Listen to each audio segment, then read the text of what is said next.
As we've been growing up, we've seen a lot of this. And we kept hearing that dairy equals strong bones. But do you really need dairy for bone health? Hello everybody and welcome back to my channel. If you're new here, welcome. My name is Hachette. I'm a nutrition scientist with a PhD from King's College London. And on this channel, we talk about vegan nutrition, lifestyle, and materials. If these are the kind of things you want to learn more about, hit that subscribe button below. Today, we're going to chat about how to keep your bones healthy without dairy. And contrary to what we've all been led to believe as we've been growing up, it actually is possible. We tend to think of our skeleton as this frame that stays the same throughout life.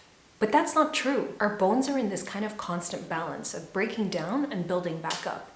And earlier in life, we're really good at the building back up part, and that's what keeps our bones getting more dense and growing. So at around the age of 30, we reach what's called peak bone mass, or where our bones are going to be the most dense really that they'll be throughout our whole life. After that, we tend to lose bone mass. When our bones lose density, that's when we become at a higher risk of conditions like osteoporosis, which means our bones are weakened and they're more easily fractured. This becomes especially an issue for women in their menopausal years. So how can we preserve our bone density as much as possible? We'll go through the different ways. Calcium is such an important component of bones. Our bones kind of house it and act as the storage of calcium. We need calcium for a lot of different things in our body.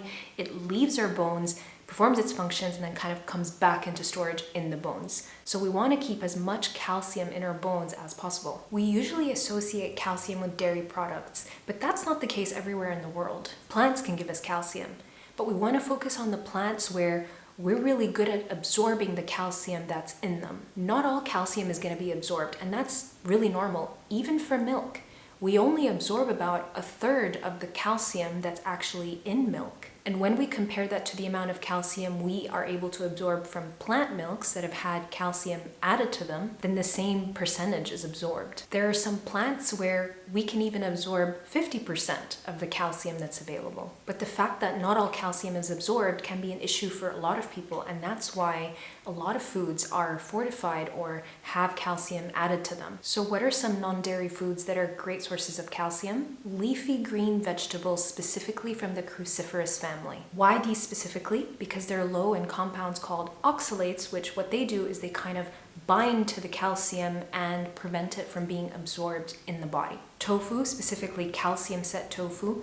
Check the label on tofu because it can vary a lot between different brands, and also if it's firm, which tends to have more calcium compared to softer tofu. Plant milks that are fortified with calcium, you can find that on the back on the label if they've been fortified. One tip is calcium tends to sink to the bottom of the carton, so make sure that you shake it before you use it. Some plant yogurts are also fortified, and lastly, if you drink juice, go for calcium fortified options. As a general guide, try and get 3 cups of these calcium-rich sources throughout the day. Another really important nutrient for bone health is going to be vitamin D.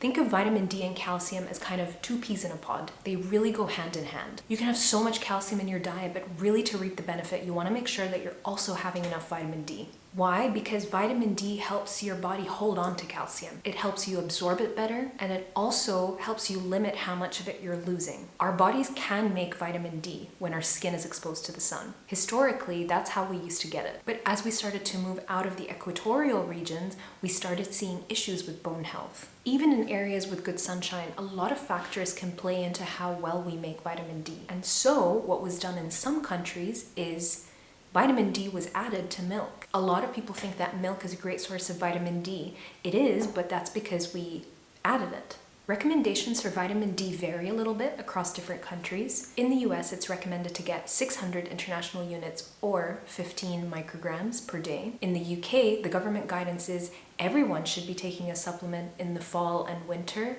of 10 micrograms or 400 international units per day. To get enough vitamin D from the sun, we need up to 30 minutes per day depending on our age and also the shade of our skin. And it has to be without sunscreen when the sun's really bright. But it's a really tricky balance when you're trying to avoid getting sunburnt and looking after your skin and then also getting the vitamin D that you need. The only significant sources of vitamin D are some fatty fish, eggs from chickens that have been fed vitamin D, or UV treated mushrooms. That's why in some countries, vitamin D has been added to breakfast cereals, margarine, and as we said, in some countries like the US, milk has been fortified. So because of all that, it is a good idea to consider a supplement. Does it matter which type?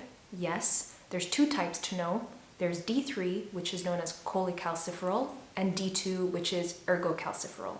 Ergocalciferol tends to be vegan. D3 tends to be the one that's more effective. It's better at raising your status if it's inadequate. D3, a lot of the time, can be from fish oil or sheep wool. But you can find a D3 that is vegan and that comes from lichens. Protein is also really important for bone health. Plenty of plants contain protein. I made a video specifically about that. I'll link that up here if you'd like to check it out. Particularly focusing on beans, soy products, and nuts is really great to help you meet your protein needs. Fruit and vegetables are also so important for bone health. We know how amazing fruit and vegetables are for health. They have so many different nutrients and phytonutrients, but particularly for bone health, they've got potassium and magnesium. In general, you want to try and go for a big variety throughout the day for fruit and vegetables. A really simple guide is, if you're looking at your plate, try and make sure that they're covering half of it. There are things you can try and limit to help protect your bone health, and that's sodium and alcohol. All right, you can have a fantastic diet, but there's more to it than only what you eat. And that's your activity. Think of our kind of skeleton as something that needs to be looked after and exercised so that it stays healthy. Does it matter what type of exercise? Specifically for bone health, yes. Try and do things that are weight bearing or also high impact. So things like strength training or running, jogging. If you are able, incorporating these things into your routine is really great for your bone health. The other thing you could do is think about incorporating balance type exercises. If you have great balance and you're preventing falls later in life, then that's great, and that's another way that you could be protecting your bone health. Exercise is really great. I can go on and maybe make a separate video, but it's so important, for heart health, for bone health, mental health as well. The benefits are just amazing. So whatever you enjoy, try and include that into your routine. Start there. It doesn't have to be something that you don't like. There's many different types of exercise. So whatever you like, go for that and try and incorporate it as much as you can. So my friends, there is so much more to bone health than just dairy. There's a lot of things we can do in terms of the plants that we choose, the types of foods that we eat, and also the lifestyle choices that we make. I hope that it was helpful. Thank you so much for watching, and I hope to see you in the next one.